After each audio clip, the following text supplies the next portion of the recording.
Hey everybody, and welcome back to the Captain's Table. I am your host, Captain B-Nard, and topic of discussion today is going to be The Mandalorian, a review of Season 1, and look ahead to Season 2, as well as other Star Wars-related stuff.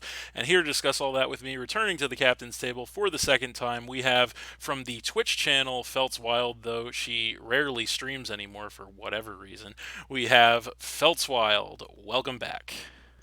Thanks. Yeah, you got to start streaming more, or else my I plugs know. are worthless. But anyway, Uh-huh. so we're going to be talking about The Mandalorian today.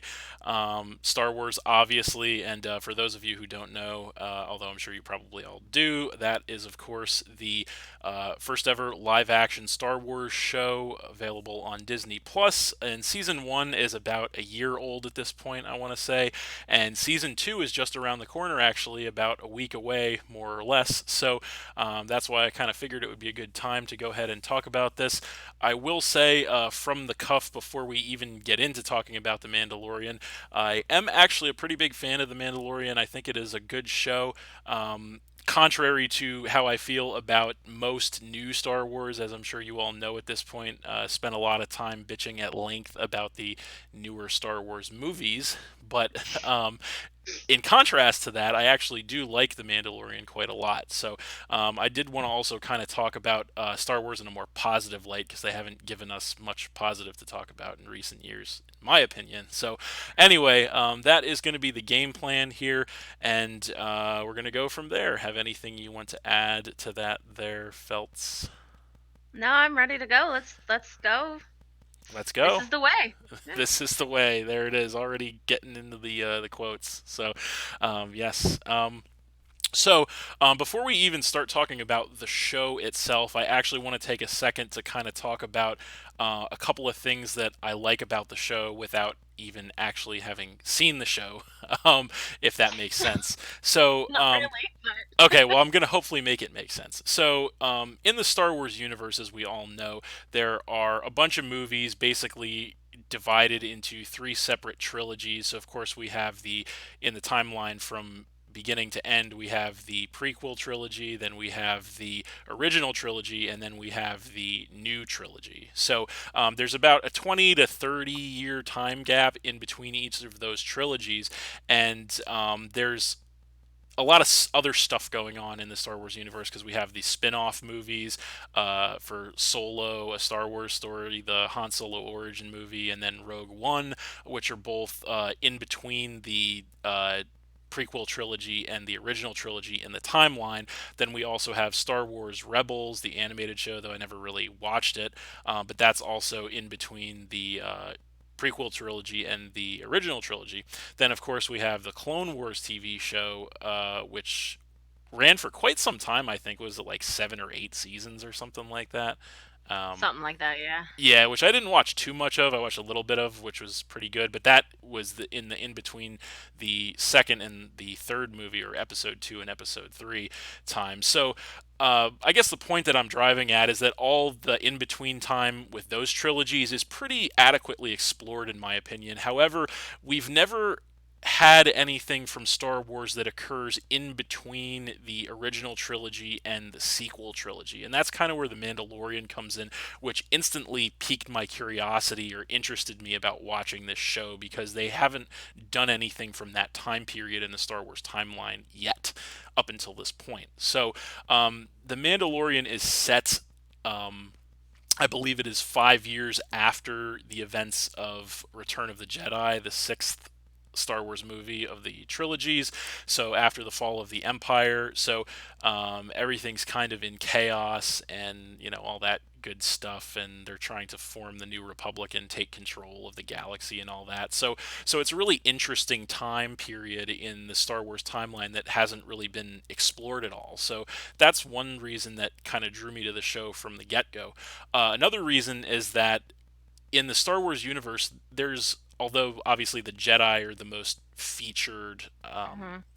thing about the Star Wars universe, there's a whole bunch of other stuff going on. There's a lot of other races and creeds of people and aliens and all that going on, and not a lot of those have been very adequately explored either. Specifically, the Mandalorians, who aside from Boba Fett and Jango Fett, who were always portrayed in a villainous light, in the Star Wars movies. Other than that, we haven't really delved too much into the Mandalorian, like who they are and what they do and that kind of thing. And I thought it was very interesting that for the first time we were seeing them being portrayed in a more heroic or positive light.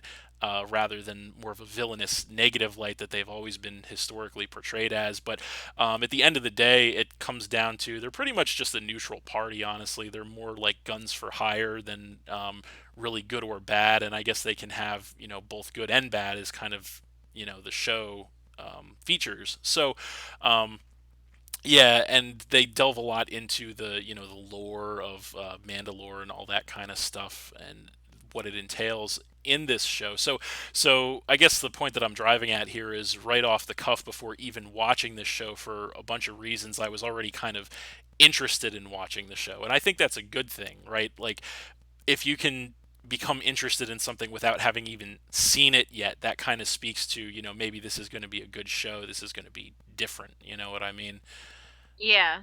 And obviously, as I mentioned before, the fact that they've never done a live action Star Wars TV series before, that also kind of really pulled me into wanting to watch this. So having said all of that, we're going to get into talking about the show actually. So yeah, I know, right? That's took me a while, but I got there. I had a lot of stage that I had to set before we could get into this. So I hope you all appreciate that. Anyway, so uh, in the first episode of the show, and this is 8 episodes, I believe this was the first season. So in the first episode, there's a lot of stage setting. Speaking of stage setting, there's a lot of that going on in the first episode. There's a lot of world building, introduction to characters, the usual stuff that you would expect, and it essentially opens with the Mandalorian. His actual name is what, Dijin something or whatever. Uh oh God, Din Djarin, I believe. Okay, yeah, you're the I know you're it's the Din. expert on the names, not I me. know, but I'm completely blanking. It's Din. Yeah, it's hold Oh, on. close Din enough. Djarin. Yeah, Yeah, Din close. Djarin. Yes, There yes. you go. Sorry. No, you're good. Well, that's close enough for the captain's table. Anyway, so they always call him Mando, so I think that's why we have a hard time remembering his name because they never Yeah, actually use his name for whatever reason. But once, maybe anyway, twice. yeah, toward the end.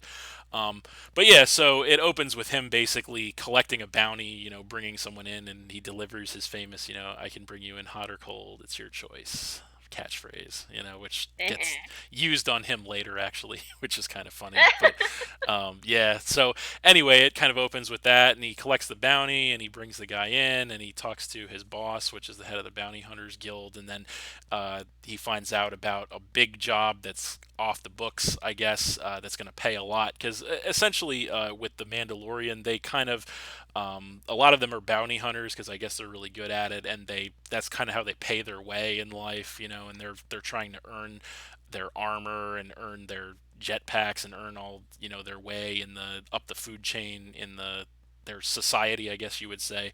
Um, so he finds out about this big job that's going to pay a lot, and so he takes it, and it kind of that's kind of where the first episode ends. Is he fights his way through. He partners up with the IG-11 droid to go and collect the bounty on this target. He's not given really any information about it, just that it's a very high valued target. And so, of course, when he ends up finding the target, that ends up being everyone's favorite thing about this show, which is what, Felts? The baby Yoda. That's right. Or although that's not his name, but Well, the child. yeah, I know. Officially, they call him the child, but yes, as the internet knows him as Baby Yoda, which we might as well just continue so everyone knows what we're talking about.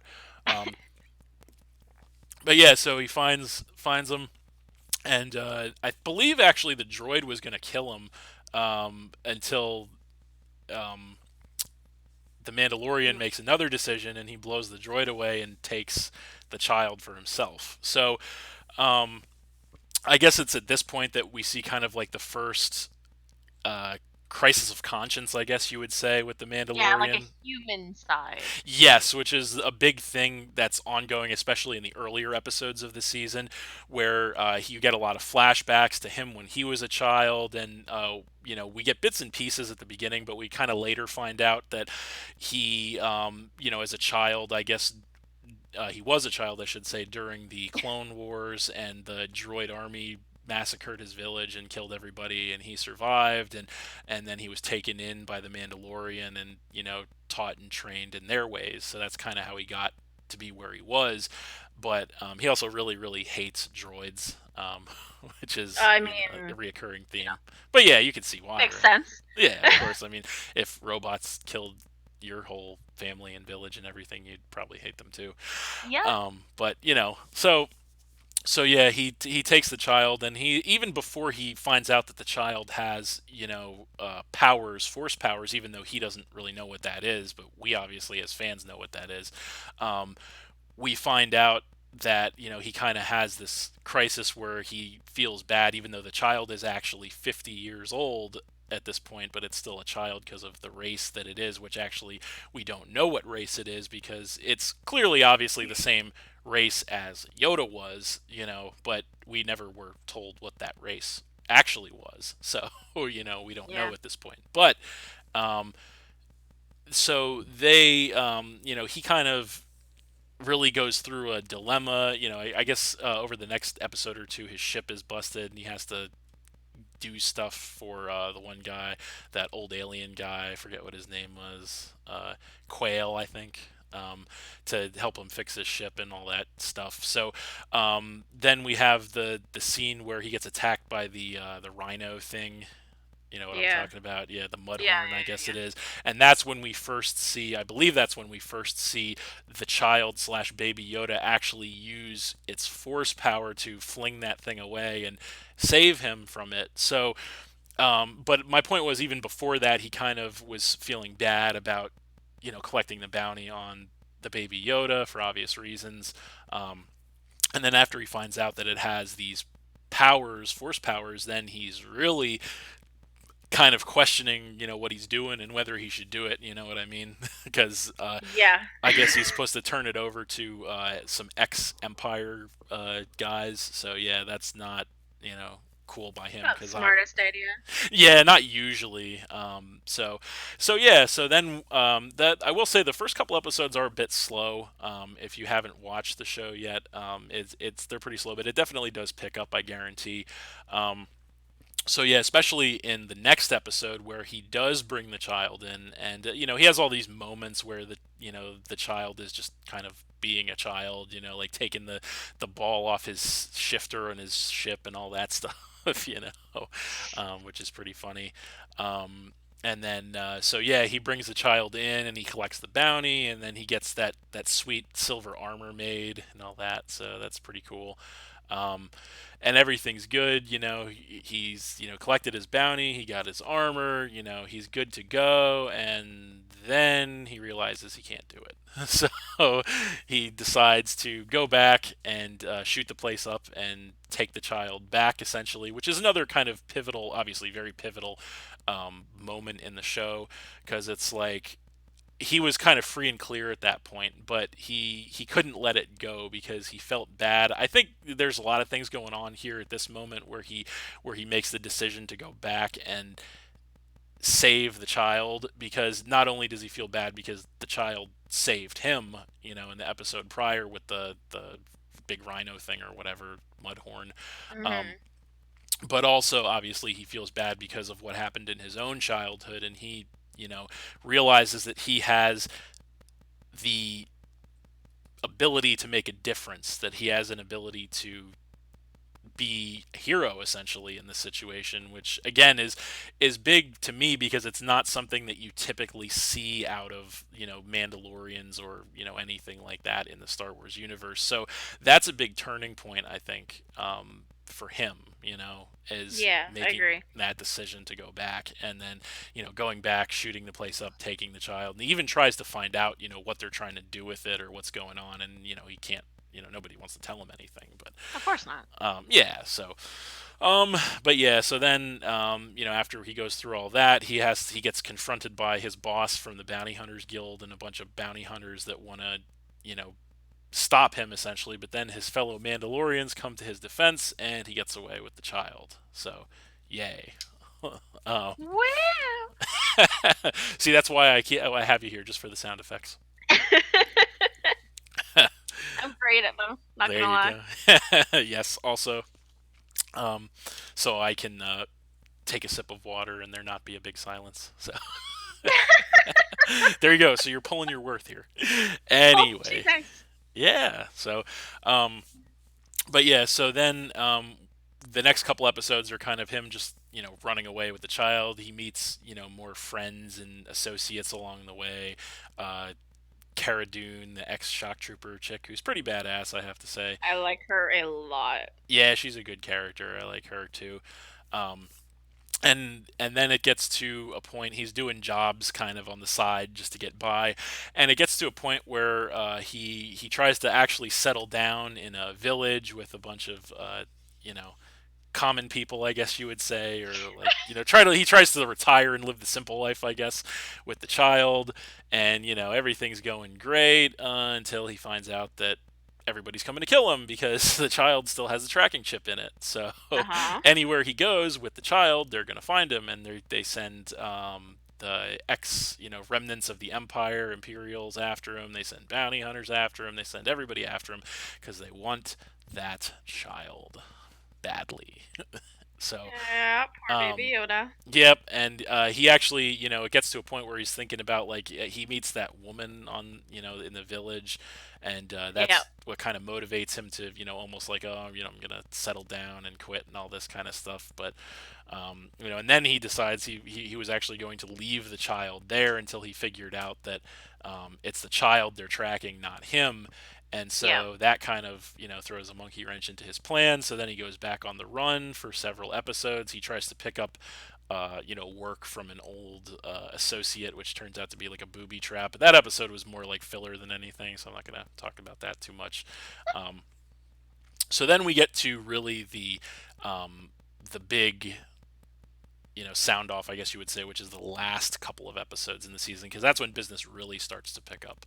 So, his former boss, the head of the Bounty Hunters Guild, I don't even know his name, but that's fine. um, so yeah, you don't know his name either, do you? No, I can't. I can't remember. I'm Ah, under too much pressure. no, that's okay. Sorry, this is a low pressure environment. This is the captain's table where the standards are low, so don't worry about it. Um, Okay, good. so, but yeah, so he calls him up and he's like, hey, I want you to come back and bring the child, and then you can execute the head Imperial officer who wants the child, and then, everything will be cool, all's forgiven, and you go back to doing whatever, and you get to keep the child. So, he kind of falls for it, even though, I mean, I guess he doesn't, he realizes it's probably a trap, but he doesn't know for sure. But he's like kind of like, oh well, I don't really have a choice, I have to try and go back to, because he can't just keep running forever, right? So Yeah. he needs kind of like a way out, and this is his way out. So that's when he goes back. But before he goes back, he decides, putting together a team, want to Oh. join, as every good story has, So he kind of rounds up his friends and associates that he's met along the way, and goes back, and they have the plan set that they're going to basically double cross the Imperials and get rid of them so that the child will be safe. Only that's actually not the actual plan, because of course it's a trap, because why wouldn't it be, um, It's a trap. exactly.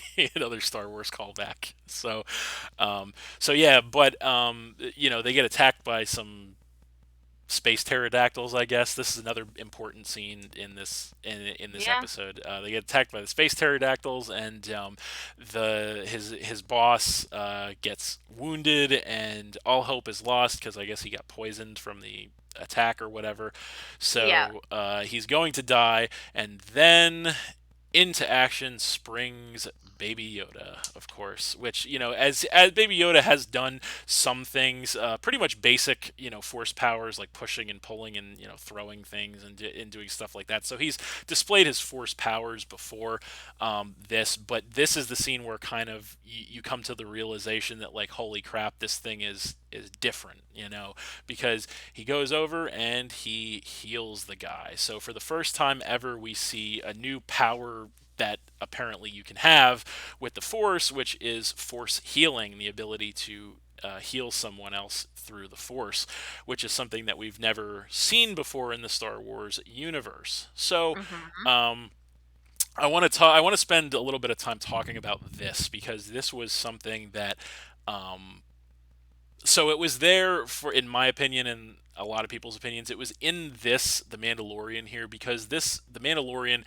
came out a little before, like I think a few weeks or a month before Star Wars Episode 9 Rise of Skywalker, which, if you guys have seen that, which we have, all know that the whole force healing thing plays a pretty big part in that movie because Rey can do it for some reason.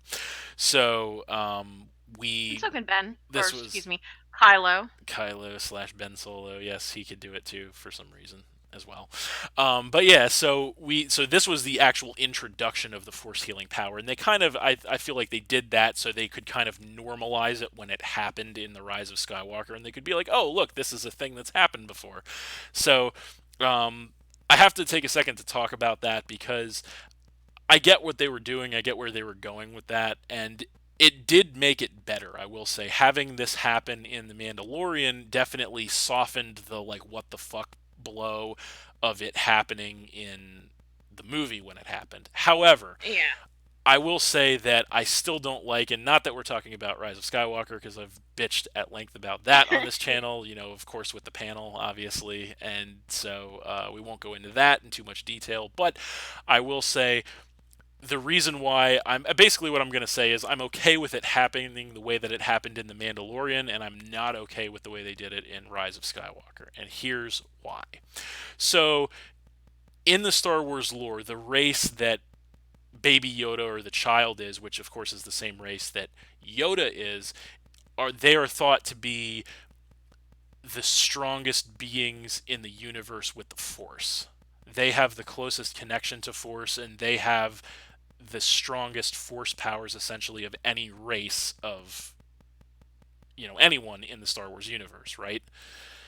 That's an established thing in the Star Wars universe, and that's Yeah. why they're all but extinct. Essentially, that race is all but extinct in the Star Wars universe because they are so strong with the Force, and they live for so long as well. Because when Yoda died, he was like what 900 years old or something like that in Return of the Give or take Jedi. 100. Yeah, give or take 1,000, right? So Yeah.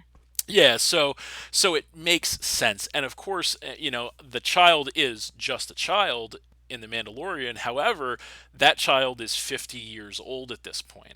So even though it's still a child, it's 50 years old. So we don't know at this point in its life what kind of maybe training it may have received in addition to the natural abilities that it has parentally, I mean, it could even be a relative of Yoda himself. We don't know at this point. But we don't know also what kind of training potentially the child could have had prior to the Mandalorian. Because 50 years, although that might not be a lot of time for that race, Yoda's race, that's a lot of time in the Star Wars timeline. That's like taking it back to Clone Wars era, right? Yeah. So who knows? There could have been a Jedi or someone to even have trained the child, maybe even Yoda himself at some point. We don't know that.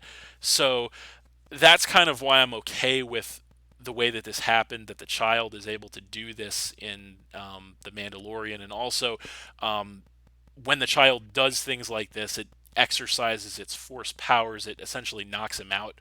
It takes so much out of him to use those force powers, which also, kind of makes sense because when you're doing something drastic like that, it makes sense. Yep. So all of that kind of makes sense to me. It makes sense within the Star Wars universe, more or less, And true, I would think it would make more sense if maybe at a later point in time we kind of get more information as to the background of the child, which we don't have right now, obviously. But maybe in the next season of The Mandalorian, we might just get that information. Mhm. So, um, Now, contrast that with how they did this in The Rise of Skywalker. When you have, take Rey, for example, because Rey was obviously the first person in the movie that we saw to do this. So, not only does Rey not have the parentage, although aside from, being Palpatine's kind of sort Uh-huh, of uh-huh. granddaughter, she does not have the training. We know this for a fact. Okay, because the only training that Rey has ever received in the Force is a couple of random lessons with, hermit Luke Skywalker, disgruntled hermit Luke Skywalker, and then whatever training she received by Princess Leia, who hadn't even really been fully trained herself.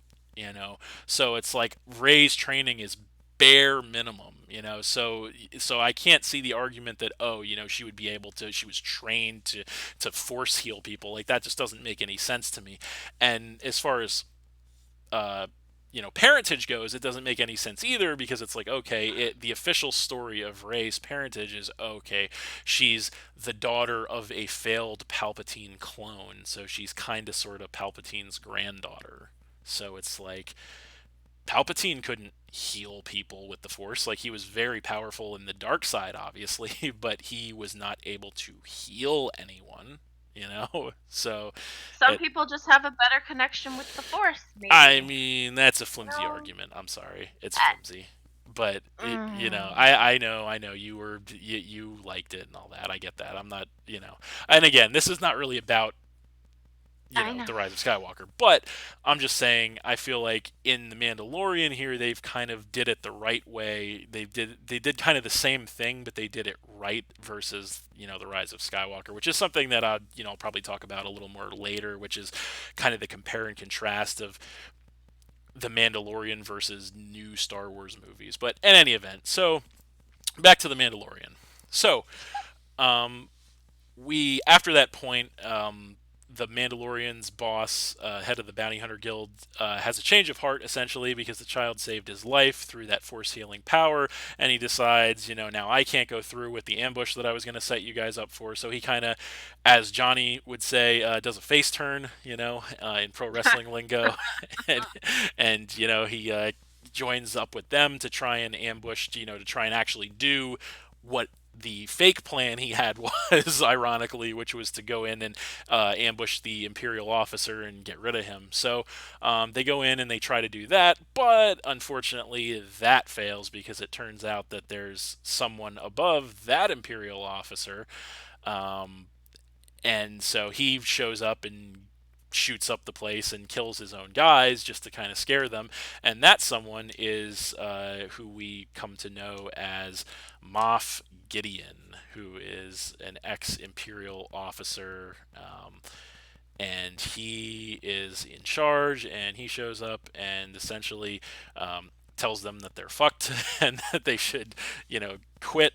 And that's when he has his forces run down the child, because obviously they went in with like a Trojan horse pretending they had the child when they didn't. And they have him run down the child and kill their buddy, that old alien guy, Quail, sad face. Yeah. um, that's always what happens when you come out of retirement for one more job, people. That's what happens. You get dead. So anyway, that is going to bring us to the final episode, which again is pretty action packed. But this episode, actually, I want to take a second to talk about this scene. Is this episode opens up with something that we hadn't really seen from the Mandalorian before, and that's like a comic relief segment, a comedic scene, essentially, where you have the scout troopers trying to, just like talking to each other after they've taken the child, and they're trying to shoot the can with the pistols they keep missing. And it's yeah, that was great. It really was. It was a much needed comic relief moment, which, like I said, they haven't really had much of that in the Mandalorian. Which, granted, it's not that kind of show. I get that, um, but yeah, so they have that, and then that's when the IG-11 busts out and does all this crazy shit, rescues the baby Yoda, and comes in and almost rescues the pinned down Mandalorian and his friends, but then the forces of evil are too powerful. So they go through this whole fight and escape, and we actually get to see after the Mandalorian himself is wounded, we get to see for the first time ever him without his helmet on, which is a big thing because in the uh, Mandalorian culture, you're not supposed to remove your helmet in the presence of anyone. That's a big thing. Why? I don't know. But Well, I'm sure we'll find out. yeah, I mean they'll probably delve more into that in the future. But yeah, so that happens, and we actually get to see him without his helmet on, sporting that dirty Sanchez. I don't know why. Really? What I had to throw it. It stuck out to me. I had to throw it out. The actor who plays him. I don't remember his name.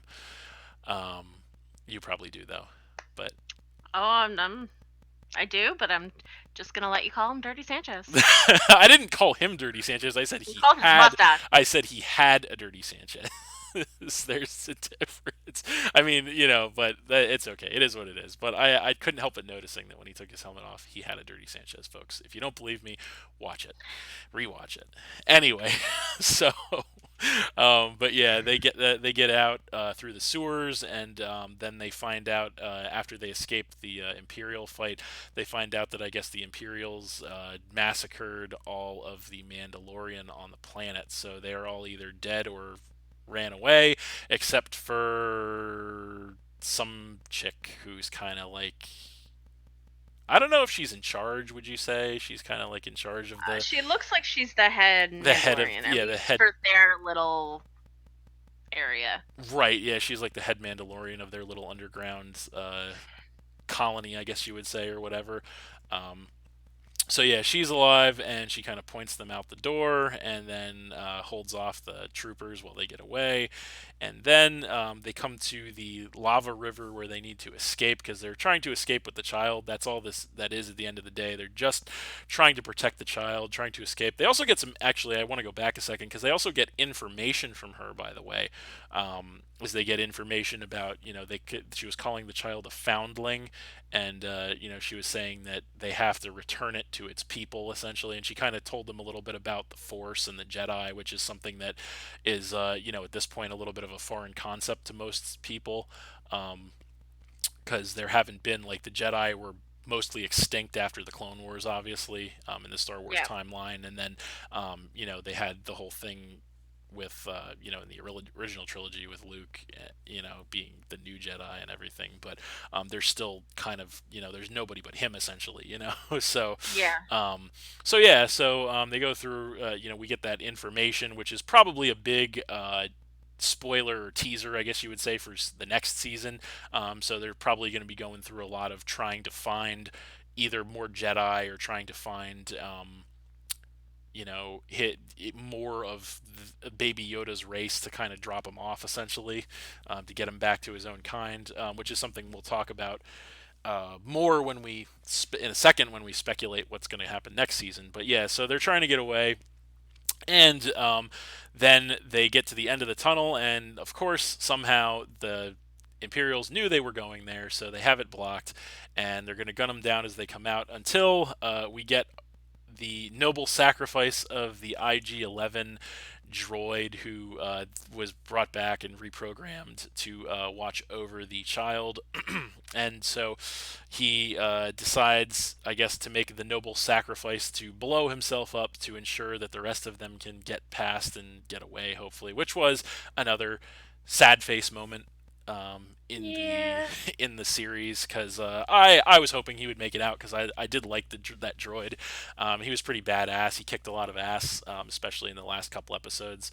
Um, but he kind of also this was kind of a big moment as well for the Mandalorian himself too, because it was kind of like the moment where you could almost feel him getting over like his like prejudice that he had against droids, because like that's a big thing, right? A reoccurring thing that we've seen is because of his past, he is like prejudiced against droids. He hates them. He doesn't want anything to do with them.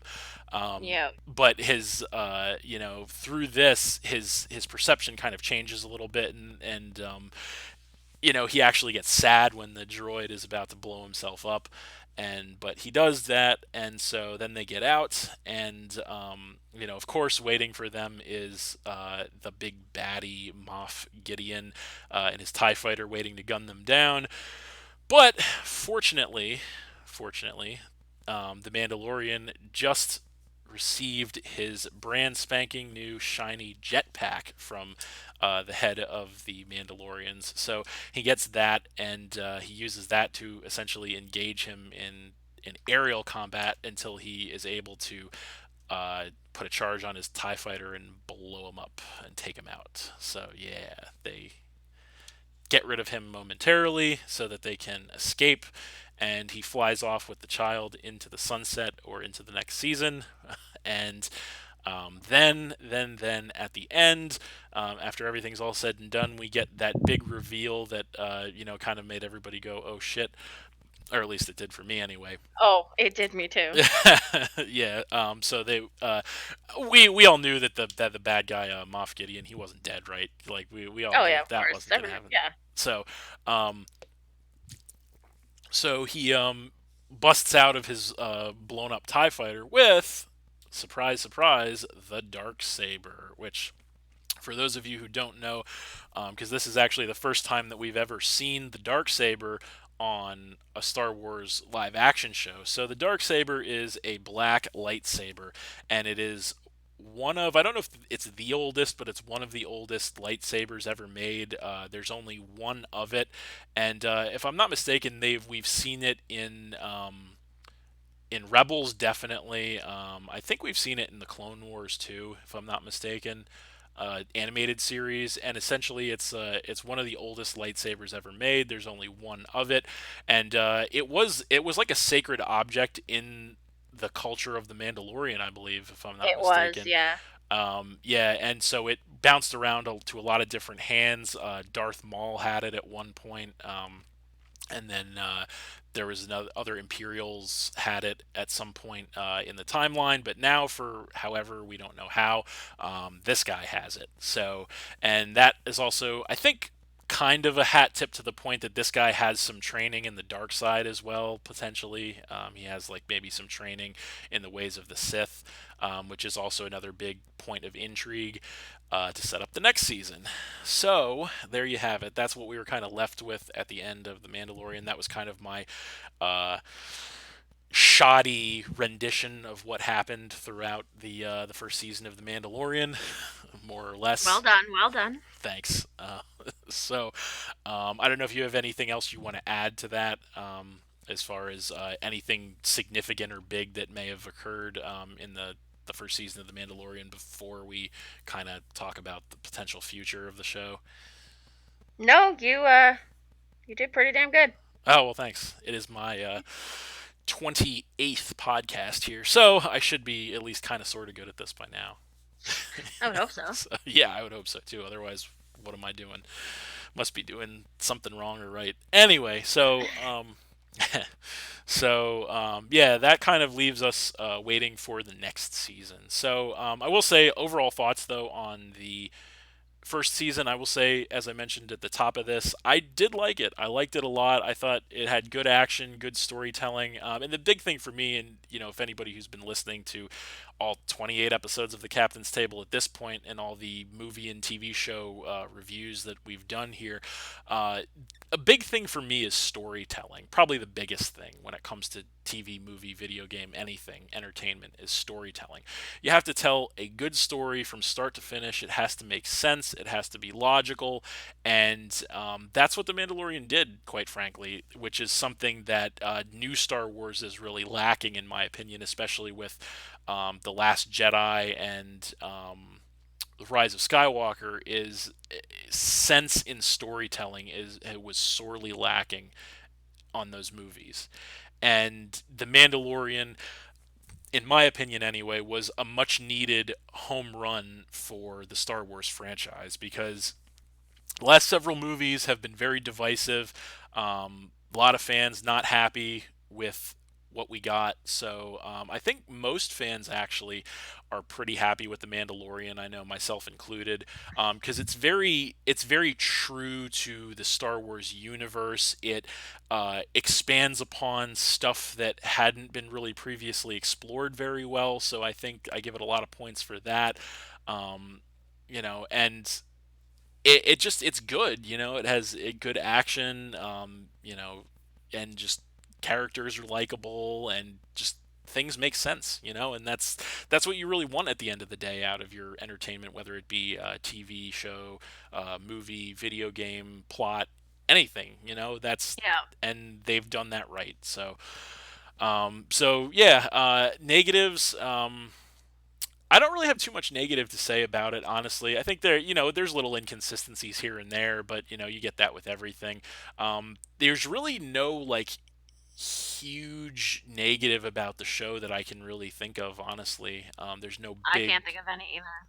Yeah, there's no big glaring like plot holes or just stuff that doesn't make sense or inconsistencies. It's just not. I mean, it's pretty straightforward. It's pretty simple. It's 8 episodes for the first season, and yeah. So I don't know if you want to. I know you said you didn't really have anything negative to say about it, but I know you're a big fan, Feltz, of the Mandalorian as well. So what did you personally like about the Mandalorian? I mean, besides the typical answer, which is Baby Yoda. Yeah, I know that's big with the ladies, especially, but with everybody. I mean, I really, really enjoyed the story. Like you Yeah. said, it's something that we needed. Mhm. It it almost almost cushioned some of the blow from Rise of Skywalker, I guess you would say. Yeah. I liked Rise. I did. Yes, it had its problems. It had Yeah. a lot of problems, but I still enjoyed it. Yes. But so it was nice to have the Mandalorian. It felt more Star Warsy, I guess, Yep. than Rise. Yeah. So it was Yeah. nice. Yeah, I think that is true. Definitely, that the Mandalorian feels more true to classic Star Wars, and that's something that fans want, especially of our generation, and the newer fans, because that's the whole reason that the Star Wars franchise exists in the first place, right? Is because the originals were very good, Hmm. so they were great even. So they were actually, and I talked about this with the panel when we did the Star Wars movie power rankings way back when. The original three Star Wars movies, they were culture altering. They were a cultural phenomenon that continues to this day, and nothing we've seen since then has come close to doing that. But stuff like the Mandalorian is a great step in the right direction, because it makes sense within the Star Wars universe, not like the Last Jedi, which again bitched about at length, so not going to spend more time doing that. But basically broke the Star Wars universe with his lack of sense. But the Mandalorian, there's a lot of sense, there's a lot of logic to it, and it's a good story. So And it um, also gave you something fresh because we're always so used to the Jedi. We get to yes. see something else. So yeah, I also enjoyed that. So yeah, I'm really excited for season 2. Yeah, I agree with you too, and I think I touched on it before, but yes, it's nice to see a fresh perspective, because, like you said, yes, the Jedi have always been the focal point of the Star Wars universe, of course. So it was cool and interesting to see someone else or something else kind of be the focal point of the story. Yeah. So, but yeah, speaking of season two, and I agree with you, I am very excited for season two as well. Um, Season two, we're more or less a week away from season two at this point, and so we do have spoilers, we do have theories, and we do have all that kind of stuff as far as season two goes. Not a ton, but we have a lot of speculation. So I mean, that's all we really have, right? yeah, so we have aside from I think the big one is I don't know the actress, but they confirmed the appearance, or the return, I guess you could say, of Ahsoka Tano That would in be played by Rosario Dawson. yes, who I believe, I'm not super familiar with her work, but in seeing the pictures, I will say she definitely looks the part. She definitely Oh, looks I like a good agree. choice to play Ahsoka Tano. So again, if for those of you maybe not familiar with the animated Star Wars series, which I'm not super familiar with myself, but Ahsoka is like, I think I don't know. I want to go as far as to say she's like a main character, maybe not the main character, but she's a big focal point of the Clone Wars TV show, as actually Anakin's apprentice, I believe she was. I think so. Yeah. Yeah, and so she has never been cast in a live action Star Wars anything. She's always been a character who's been kind of in the background. Like I said, she was in the Clone Wars TV show as Anakin's apprentice. Then I guess because she's some alien, yeah. So she quit the Jedi Order, I guess, before at some point in the Clone Wars, and then she came back in Star Wars Rebels, I think, which was in that in between time between Revenge of the Sith and A New Hope. And then presumably she disappeared at some point, again, because obviously she wasn't seen in the original trilogy of movies. But now she's back and she's going to Hmm. be in this movie. So maybe the Mandalorian will find her. Maybe she'll find the Mandalorian. Who knows? My theory with her Yep. is she's chasing down to get the saber. That could be it. Yeah, because she had she never wielded the dark saber. I don't think, did she? Or No, did but she? she knows how sacred it is, and she wants to bring it back. Yes, exactly. Yeah, so she had interactions with the dark saber in animated series before. So yeah, so she might be uh, trying to track down Moff Gideon to get the dark saber back, which would be very interesting. Um, and of course, we expect her possibly to be involved with the child, Baby Yoda, which would also be interesting. Yeah. So yeah, I'm very interested to see how they do that and do her in the Mandalorian season 2. Another big thing that I'm interested in, and we're probably not going to get anything like this in the season 2 of the Mandalorian, because I would imagine with the success of the Mandalorian, there's probably going to be at least a few more seasons of the show. But this actually ties in with what I'm going to say now, Rise of Skywalker, because in Rise of Skywalker, at the end of Rise of Skywalker, actually, when you have Rey versus Palpatine, that oh so good fight. Hmm. The part where all the Jedi, the Uh-huh. voices of the fallen Jedi, are speaking to Rey to kind of get her up and urge her to fight on. One of the voices that she hears is the voice of Ahsoka. Yep. So that is a very subtle thing, yet a very intriguing thing to me, because obviously Ahsoka, we haven't seen an Ahsoka death at any point, because in the timeline she's coming back. She's going to be in the Mandalorian, obviously. Um, but does that mean, because at that point in the timeline in Rise of Skywalker, the fact that Rey is hearing her voice, that means that at that point in the timeline, you would assume that means she has to be dead, right? Yeah, one would assume. Yeah. So that begs the question in my mind, if you put two and two together, are we going to see at some point in the Mm, Mandalorian series, are we going to see Ahsoka die? And maybe. that is very interesting to me. So because everyone was assuming that at some point, either in the animated series, in either Clone Wars or Rebels, that she was going to die, but she had a bunch of close calls from what I've read and seen. Again, haven't watched too much of the animated series, um, but she never died, obviously, because she's coming back. She's going to be in the Mandalorian, which is set in the timeline after all that stuff. So I am very interested to see what kind of part she's going to play in this. And like I said, I don't expect to see her die like this season in the Mandalorian, but I would Oh, think definitely not. at some point, I would think we're going to see her die in the Mandalorian, and that's really interesting to me, And when is it going to happen? Who's it going to be? How's it going to happen? Like all these questions, like who would be powerful enough to kill her? You know what I mean? So What if it's a self-sacrifice? it could be. We don't know. There's also other rumors, and I don't know if this is speaking to that same. Speaking of self-sacrifice, um, there was that. What was his name? There was a character in the Star Wars, in the Clone Wars animated series. It was like Ezra, I think, or something. Or no, that was in Rebels. I'm not mistaken.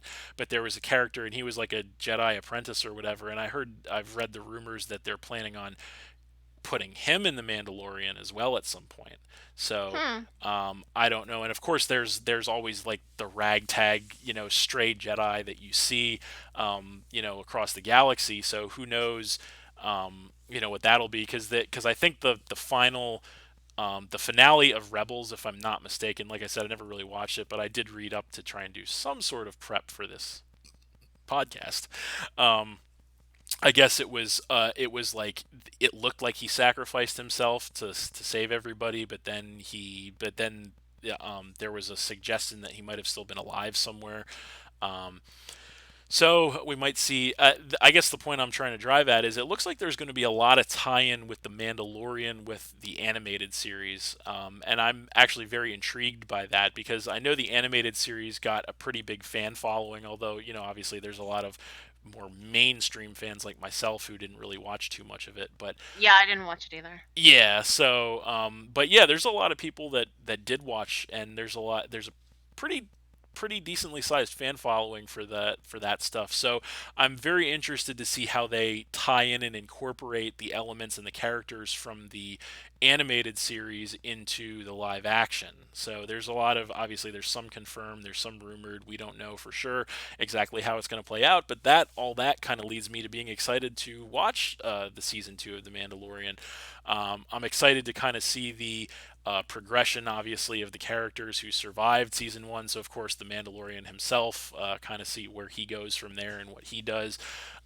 His obviously ex boss, bounty hunter guild leader, his friend, I guess you would say, Cara Dune, the ass Mhm. kicking chick, who actually, I guess, took a job as the guard of the aforementioned bounty hunter head.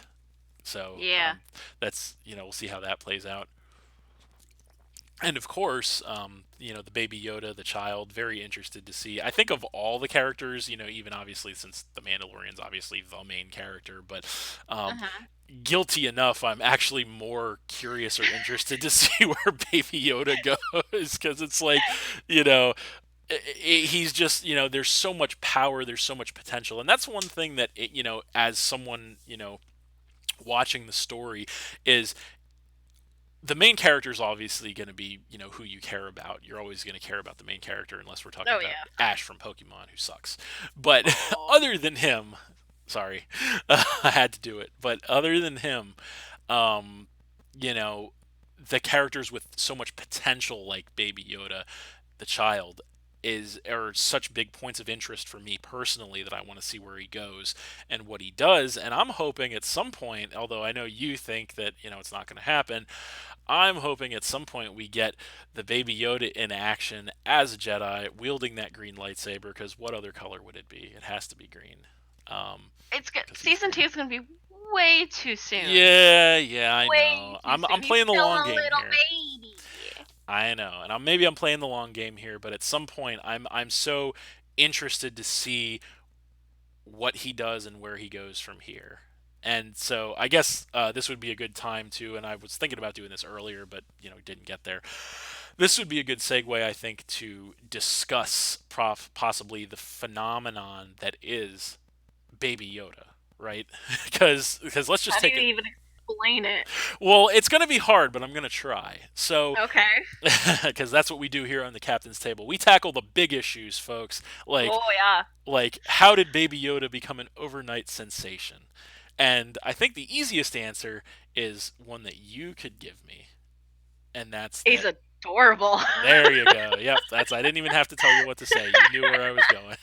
Yes. So, um, I don't think anybody, not even the makers of the show, expected this kind of response or reaction from this. I mean, I know I I don't. was actually surprised too, because I didn't watch The Mandalorian right when it came out. I think I watched it like a month or two after it came out, if I'm not mistaken. Um, Yeah, after my request, probably. oh yeah, well My hounding. your suggestion, we'll say suggestion.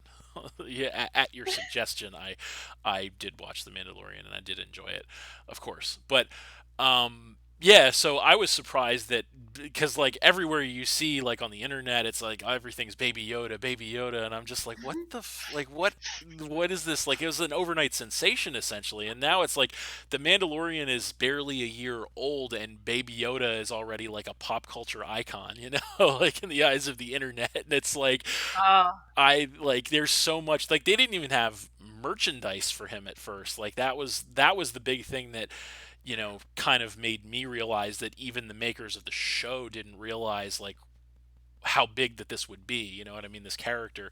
Um, but it's funny because when I kind of take a step back and I think about it objectively, I think, how could he not be? Because yes, it is a cute little baby, whatever, but this baby's got powers. This baby can kick your ass, or heal Oh, you as he's well. a strong baby. Yeah, but it's also like, okay, I think we can all agree that as far as Star Wars goes historically, one of, if not arguably the most iconic character. Okay, maybe not the most, because I think that probably has to go to Darth Vader, but um, a very, very close second to that would probably be Yoda himself. Wouldn't you agree? Yeah, ish. Yeah, yeah. Ish. Okay, we'll go with that. Uh, um, but because Yoda is like, he was the most powerful Jedi who ever lived, and he was just so memorable of a character, and so unique of a character, I guess you would say, that in the eyes of the fans, just so memorable. And Baby Yoda is obviously just that. It's a baby version of Yoda, or the species of Yoda, rather. The child is. So Yeah. I guess when I think about it, I think, like, I guess, like, how could he not be such a hit with the fans, But at first I was surprised. I was like, really, like, he doesn't do much, he's just kind of there, and occasionally he saves somebody's life, but you know. Oh, no big deal. No Yeah, big deal at it's business as usual, Um, but yeah, I think it's really been a phenomenon, and actually that begs the question that I want to pose to you. Do you all. think that without Baby Yoda, the Mandalorian would be as much of a success as it is? See, I want to say yes, Hmm. but I have a feeling it wouldn't be because, how do I put it? A lot of people weren't watching it. Yeah, like all the Star Wars fans were because it's Star Wars. Hmm. But the fact that there's this cute little thing, Yes. it brought more people to the universe. Like, oh, Yes. I want to see what this is. I want to see what it's all about. Let me see the little child. Let me see the baby. Yes. And so it blew it up a lot more because it was more than just the Star Wars fandom. And of course, the Star Wars fandom is gigantic, Hmm. but it just, more people got to see it. Yes, and I agree with you 100%. Actually, I think the show would have still been good. It would have still been successful, but Baby Yoda, or the child, was a hook for all of the casuals, essentially. Mhm. When they Mhm. see it on the internet, when they see it everywhere, they're like, "Oh my god, I got to see that thing. I got to see where it came from and what it does." And I agree Yeah. with you 100%. That definitely made The Mandalorian a much bigger success. I'm not saying it wouldn't have been a success Oh, otherwise, because that's it's what I mean. still a good show with a good story and good characters, aside from the Baby Yoda, the child. But with that, it just kind of puts it way over the edge. And like I said, the big thing is it grabs the casual fans, and maybe people Yeah, who are not exactly. big Star Wars fans, or just maybe looking for something new or interesting to watch. And they watch it, and for that, because they see that online and they want to see more of it. They want to see where it came from. So I do think that this character, unwittingly, mind you, I think that Baby Yoda and the creators of the show really hit in like a double, essentially. And I know baseball references, yay.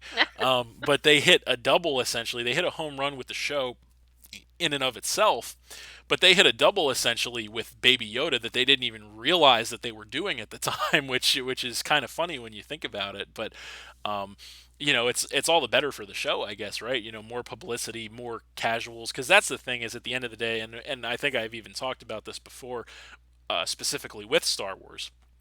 At the end of the day, you have your core fan base, and they are going to like you and support you no matter what you do, even if you take a shit on a plate and feed it to me, like the Last Jedi was, essentially. Even though I'm not one of those people who liked it, but Uh-huh. but yeah, those fans are always going to be there for you, and that's not who you're concerned with. You want to appeal to the general public. You want to appeal to more demographics, and you want to expand your audience. And how you do that is with a hook like this. Baby Yoda is the hook that they didn't maybe know that they need, or didn't even try to create, but unwittingly did need and did create in order to kind of pull more people into watching The Mandalorian and liking The Mandalorian. So Exactly. yeah, so it's very interesting to me. It's all very interesting to me, and I always like it when things are good and things succeed and things work out. Because contrary to what maybe some of you guys listening might think, just because I bitch a lot about these things, like Star Wars or whatever, it doesn't mean that I want to see them fail. Quite the opposite. I want to see good Star Wars. I want to see Star Wars succeed. I want to see Star Wars give me a quality product like they used to give me. And so that's why another reason why I do like The Mandalorian even a little bit more maybe is because they gave me a quality product that I enjoyed watching. So I do have high hopes for the second season. I think that if they kind of stay the course with what they're doing and they do things the same way that they did the first season, I think we're going to be fine with the second season. Here's hoping. Yeah, and who knows? It might even be better because now they have a foundation to go off of. They have characters established, they have stories established that they can expand upon. They have a bunch of new stuff they can do. Obviously, like I said, very interested to see how they tie in Ahsoka and any other animated series characters and plot points that they might be bringing over. So very interested to see what they do. So again, it's about I believe a week away from the Mandalorian season 2 Yeah, debut. October 30th. Yes, only on Disney Plus, which is probably the cheapest streaming service you can subscribe to, honestly, at this point. So and a lot of good stuff. So not that I'm advertising for Disney because they sure as hell don't need it. They have more money than they know what to do with. But um, like I said, as a fan, at the end of the day, I'm concerned with a quality story. Tell me a quality story and give me a good product. And that's what I'm looking forward to. Hopefully in the Mandalorian season 2. So we'll see what happens. But I think that about does it. Do you have anything else you want to add at all, Feltz? I mean, I have a theory that might possibly happen with Gideon. Oh, okay. Well, I'm all I for have a that. I'm theory all for on theories. why Gideon wants Baby Yoda so badly. Ah, yes. So actually, that's something that we didn't really, foolishly of me, I didn't even really make mention too much. Actually, was the obsession of Moff Gideon, the chief bad guy, with the baby Yoda, the child. So we Mhm. don't know actually. He actually said, in the final episode, he said that child means more to me than you will ever know. And Mhm. we don't know at this point. We don't know why he is so obsessed with getting the baby Yoda. Now, the generic answer would be, because he's evil and he's got, powers, maybe some powers or training in the ways of the dark side, and he wants to somehow get the power of the child for himself or use it for himself because the child is obviously so strong with the force. But other than generic ideas, we don't really, have much of anything. So if you have a theory, Feltz, I would love to hear it. I mean, kind of almost touched on it. My theory is because I don't think he has anything with the Force. I think he has. I don't know how he has a saber, but I Okay. don't think he has any of the powers. So I think he wants to use Baby Yoda to either use his powers, like bring him up on the dark side, or somehow acquire the powers from Baby Yoda, like take them for Okay. himself.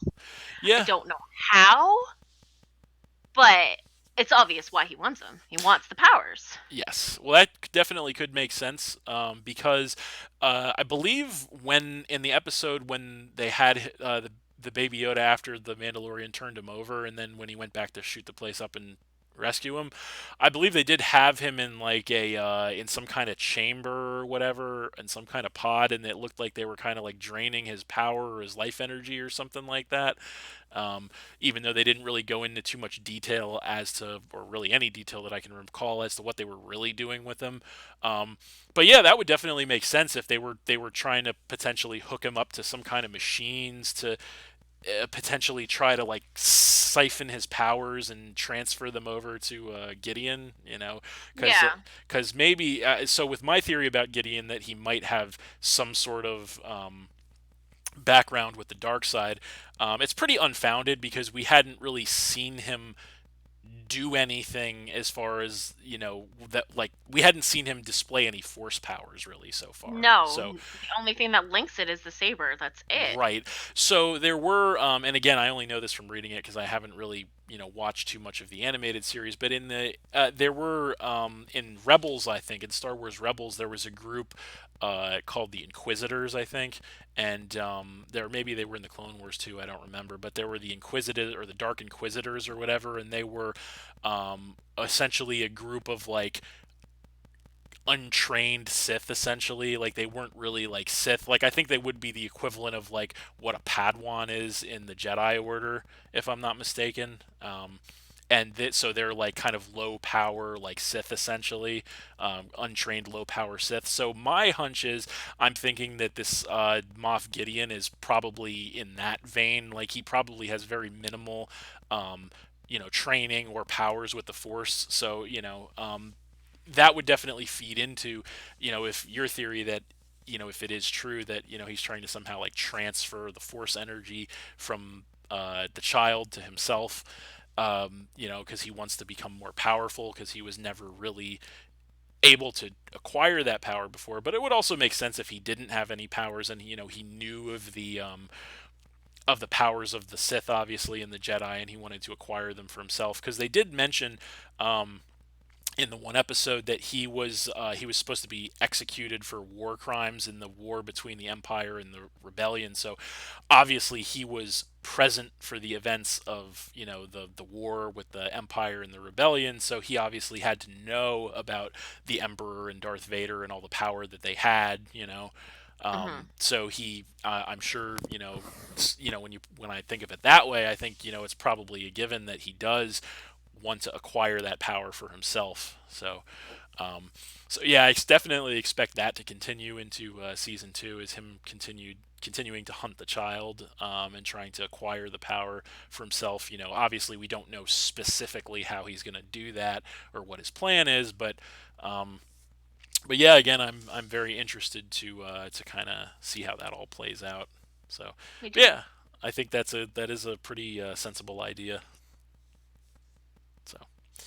Yeah. Um, but yeah, I think. You have any more theories you want to throw my way, or No, no, that was just it. that one? Gotcha. All Yeah. right. So, I think that'll about wrap things up then.